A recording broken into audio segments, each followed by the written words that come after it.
Hey, good afternoon, Generations fam. So glad to be with you today. I apologize I wasn't part of the Dirty 530 crew. Had some stuff I had to get caught up on. Man, it's going to be an amazing week. It's going to be an amazing week. Tonight we're starting out with prayer night. We're going to start out with an acoustic worship set. We're going to discuss prayer, what that looks like, and then we're going to be kicking off our 40 days of prayer. But today on the live stream, we're talking about vision, how to catch the vision through the story of Joseph. So if you would pull up Genesis 37, starting in verse 3, and we're going to be going through verses 4, 5, 6, 7, 8, 9, 10, and we'll wrap up, I think, probably around there. All right. So glad to see you today. Hey, Genesis 37:3, we're in the New Living Translation.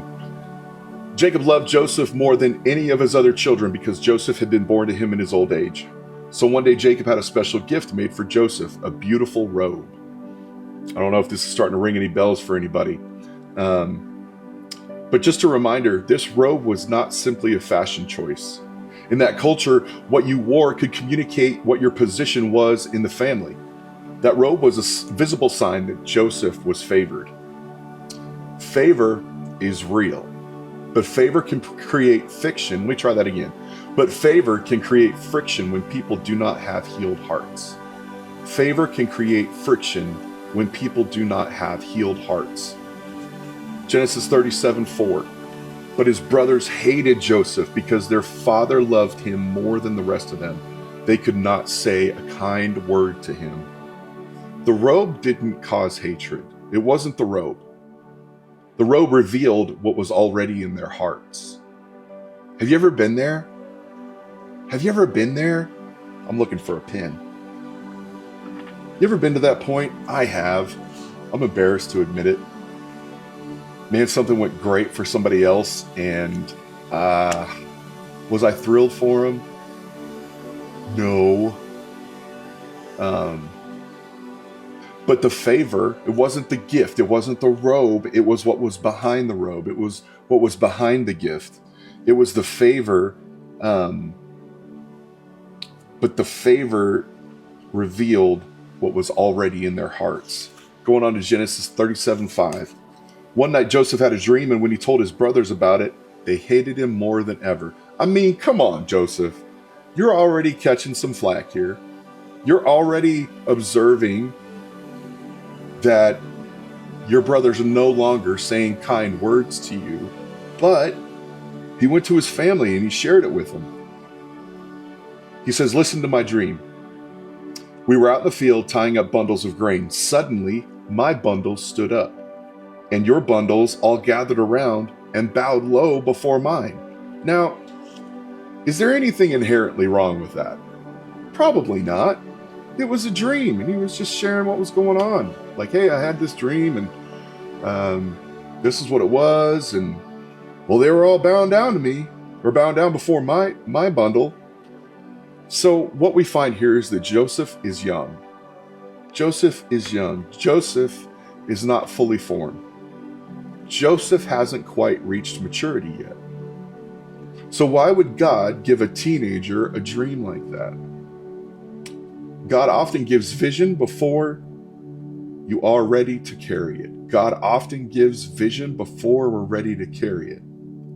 Vision is not given to inflate you. It's not to make your ego or make your head swell up. Vision is given to form you. It's a mile marker. It's a marker off in the distance. Vision shows you destination. Vision doesn't always explain the route, and it's not always straight. It's not always a straight route. Vision is a promise of what God intends to do, but the process is where God builds the person who can handle it. That's what we call spiritual formation.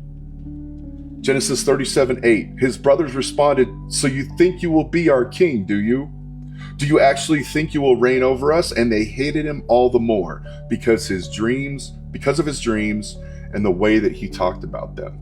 Remember, Joseph hasn't come to completion within his spiritual formation. He still has some maturity to do. There's two instances here, the robe and the dream. The robe made them jealous. The dream made them terrified. Now, how many of us would get a dream like this where people are bowing down to us and we don't get a big head about it? I wonder if Joseph knew the spiritual and physical path he was going to have to take in order for that dream to come to reality, if he would have been so excited. I know I'm trying to find a nice way to put this to myself. So I'm old. That's what's going on. But through my journey, I've experienced that. Like, God's laid something on my heart and I was really excited to share it, but not everybody had the same vision. So they kind of looked at me crazy or maybe even got a little jealous, or, man, that guy's crazy. Yeah, I've been there. Have you? Have you been there? All right, let's go to Genesis 37:9. Genesis 37:9. Soon Joseph had another dream, and again he told his brothers about it. Listen, I've had another dream. The sun, moon, and 11 stars bowed low before me. Oh, this is a problem for Joseph. This is a problem for young Joseph. This is a huge problem. 37:10. This time he told the dream to his father as well as to his brothers, but his father scolded him. What kind of a dream is that? He asked. Will your mother and I and your brothers actually come and bow to the ground before you? So, given in its current context, Joseph's a teenager. He's got his brothers, he's got his mother, he's got his father, and he's telling them that they are all going to bow before him.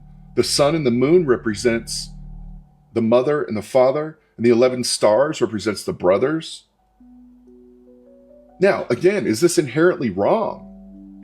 Are we supposed to not share our dreams with our parents? Are we not supposed to share our dreams with our brothers and sisters? Man, I think we are, if you feel so called and feel so led. But that's one of the things about vision, is we have to take that dream, we have to take that idea, we have to take that thought straight to the throne room, straight to God, and ask him and present it before him and ask him, Lord, what would you have with this? Is this of you? Is this of you, Father? And if so, what would you have me do with it?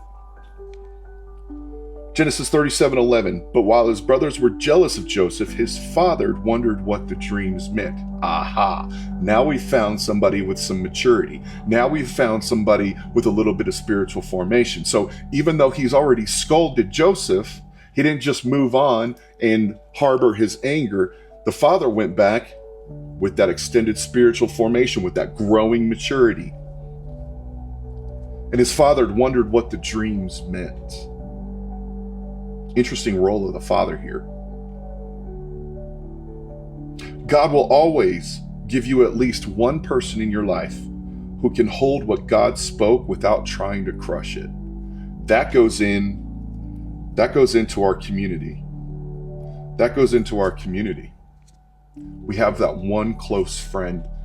David found it in Jonathan. He said it was closer than a brother. We've got that one close friend. Maybe it's your spouse, maybe it's your best friend, but God always gives you one person in your life who can hold what God spoke without trying to crush it. So I think it's really important that we identify that one person and we nourish that relationship. What we want is, here's the deal. God gives Joseph a dream, but he does not give Joseph an explanation. We're not owed an explanation. And when God gives us a dream of what's to come, what a gift. What a gift. But we're supposed to hang on to it with maturity. We want vision with instructions. We want the whole package. We want the extra value meal. Don't just give me the Big Mac. I want the fries and I want the drink, and I want to know how it's made and when it's going to be delivered and how it's going to taste. That's not always how God works. We want dreams with directions. Like, man, I've got this burning in my heart. We want calling with clarity. But if he explained the process, you might refuse it. I know I would. I know I would. There are two pivotal points in my spiritual formation, one in 2013 and one in 2020. Ooh, he put a big dream in my heart. But if he would have revealed the process, if he would have said, ooh, you're going to have to go through some really difficult times. I would love to tell you that in all my bravery and bravado, that I'd be like, heck yeah, I'd have gone through that, Lord. Now that I look back on it, I find that it's wisdom that he didn't share with me the journey that I was going to be on. But listen, vision is always clearer at the beginning and at the end. The beginning and the end, there's a lot of clarity. But in the middle, in the process, that's when it gets confusing. That's when the waters get muddy. But listen to me on this. A delay is not denial. I've seen this time and time again in the Word. I've seen it time and time in my life. I've seen it time and time in my family's life. Delay is not denial. It's not. A pit, if you get thrown into a pit like Joseph, we're getting ready to talk about this, the pit is not the end. It's not. It's often a benchmark of success. A prison is not the conclusion. Can I tell you, this is so unbelievably true, especially when you're working with people in recovery from drugs and alcohol. Oftentimes, back in the day, we would get calls, and they were emergent calls. We are in a crisis. My husband, my wife, my child is getting ready to go to jail. They just got busted. Oh my gosh, what do we do? But we had that breadth of experience. We had the carnal knowledge of the process, and we recognized through our own struggles and watching other people struggle that jail isn't the end. Jail's not the end. It's not even close to the end. There's a whole lot of hope in that position. So prison is not the conclusion. Genesis 37:18 through 20, and I think we're going to wrap up after this. When Joseph's brothers saw him coming, they recognized him in the distance. As he approached, they made plans to kill him. Here comes the dreamer, they said. Come on, let's kill him and throw him into one of these cisterns. We can tell our father a wild animal has eaten him. Then we'll see what becomes of his dreams. These were his brothers. These were his brothers. So let's tie this up today. As we close out,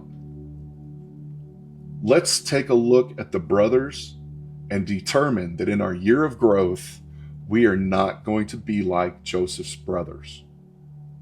Listen, in 2026, year of growth, people are going to come into healing.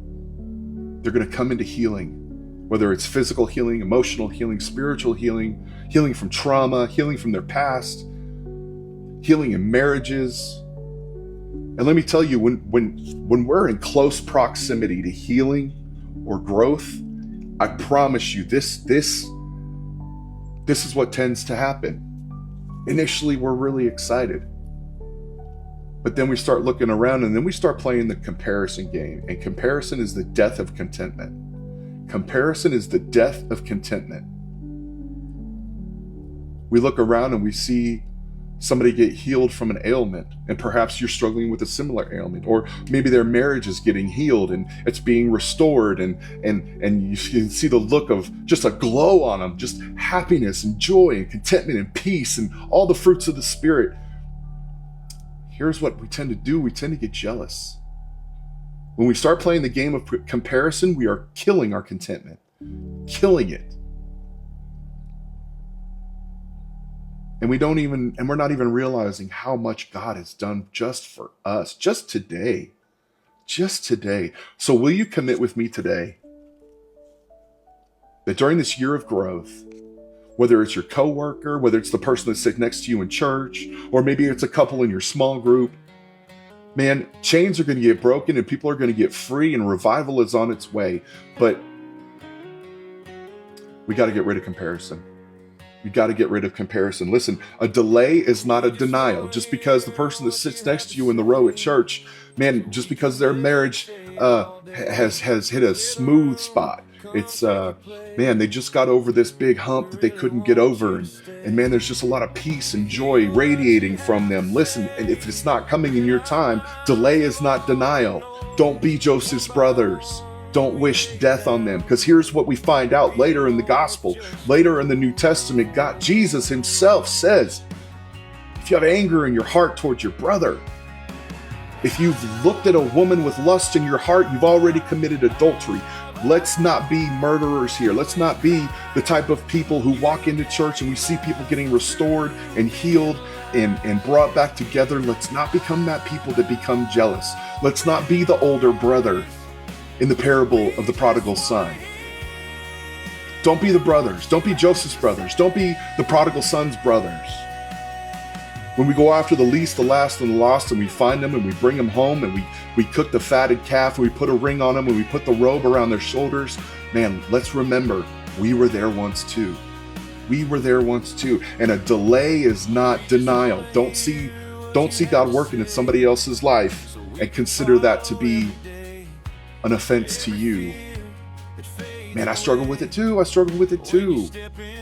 But the pit is not the end. If you're in a pit right now, if you're in prison, you are not in conclusion. You're not.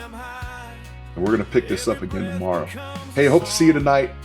Tonight begins 5:30 for dinner, 6:30 for night of prayer, which is to kick off our 40 days of prayer. Man, we love you guys so much. We'll see you tonight. Have a wonderful rest of your day.